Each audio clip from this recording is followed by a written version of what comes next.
Hey, this is Dave Wise, and we're here with a gorgeous 1971 Roadrunner 426 Hemi. It's, as you can see, it's been highly documented in many magazines. There's the build sheet.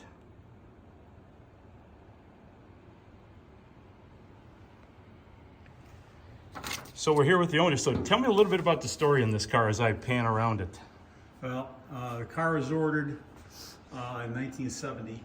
The man who ordered he wanted to order the black and orange interior, and according to him, he said when he ordered the car, the color chip was a brighter yellow than it is, and he ordered the car with the yellow and the orange and black interior, and he got a call from Chrysler about a little while later.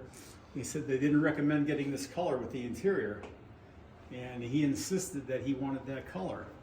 So about a week later, the dealer called him and said, because if you're going to order this car this color, that you have to pay for it up front. He goes, because we're not going to get stuck with this car if you decide you don't want it when it comes in. So he paid for the car, and when it came in, it wasn't the color he was expecting it to be, but he paid for it. He bought it. And he took it home, and that's how he ended up with this color with the interior. So yeah, it certainly is a unique color, and we'll look at that in a second. And other than that, he kept the car in the garage. He told me it's never even seen a cloudy day. And as far as I know, I'm the third owner, and I know the second owner is a personal friend of mine. And as far as I can see, the car's never ever seen a cloudy day, because myself and my friend have never taken it out in bad weather. So yeah, that was interesting. So you did say it had one paint job on it, right? It was painted in approximately 1973.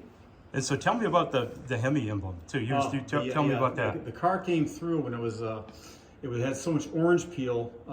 One day in 1973, the owner couldn't stand it. He was sitting there looking at it in his driveway, and he decided to bring it in his garage. He sanded it down and painted it. He couldn't stand the paint. It was such a poor paint job from Chrysler. And the Hemi emblem on the Hemi decal on the front was originally white when it came through the factory, and he put the black ones on.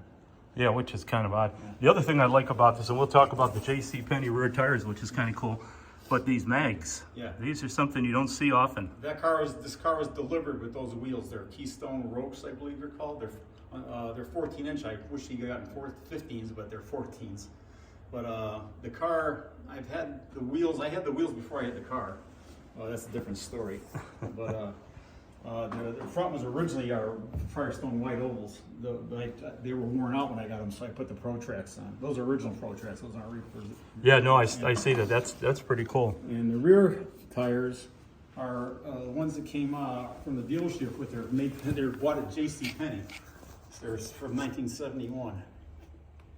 And the car was delivered, I believe. Well, the build date was November, so I think the guy probably got it around maybe in the first of the year.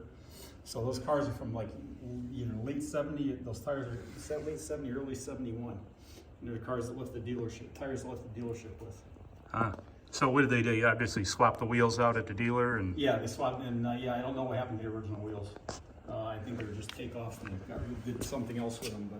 But that's the wheels that were out of the car when it was delivered. And this that is the dealership right there? That is the dealership, yes. That delivered the vehicle? Yeah, that dealership is obviously, it's still in existence, but it's a Honda dealership now. But the dealership itself is still there. How about if you pop the trunk open? I want to go through some of the dial-out stamp numbers we went through, and while you're getting to that, I'm going to original glasses we can see, show everyone the interior. It's definitely one of the most unique color combinations I've ever seen. The interior is in great shape. A little bit of seam separation, but other than that, it's perfect. It's completely original. Yep. And it smells like it. It's got that very distinct smell.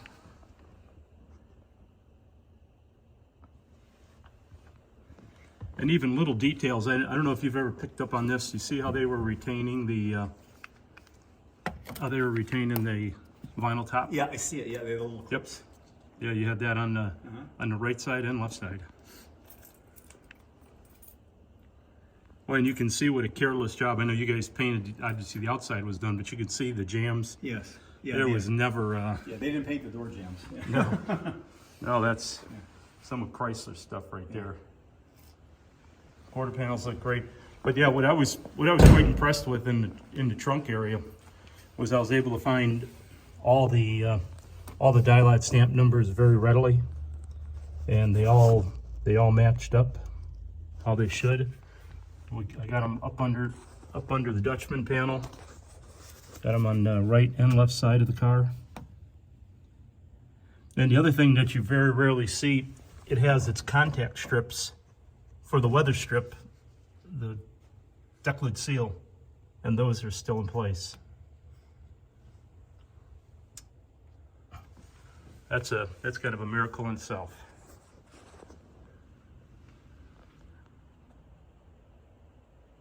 And we even went as far as sign the trunk for you the day we were here. I appreciate it. Thanks for letting me do that. Thank you for doing it. So there she is, one special, very unique colored Roadrunner. No doubt about it. I don't believe there's ever been another one like it that I've ever seen or even know of. Allegedly, it's the only one. I wouldn't find that hard to believe.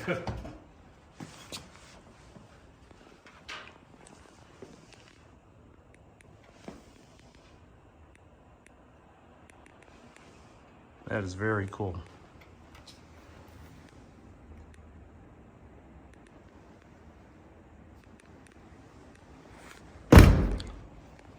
Still has that very distinct sound when you close it. And this particular one, the VIN number is right there, and it's right in the ledge, right in the reinforcement rib. And we found the VIN number on the radiator core support. Both of those match.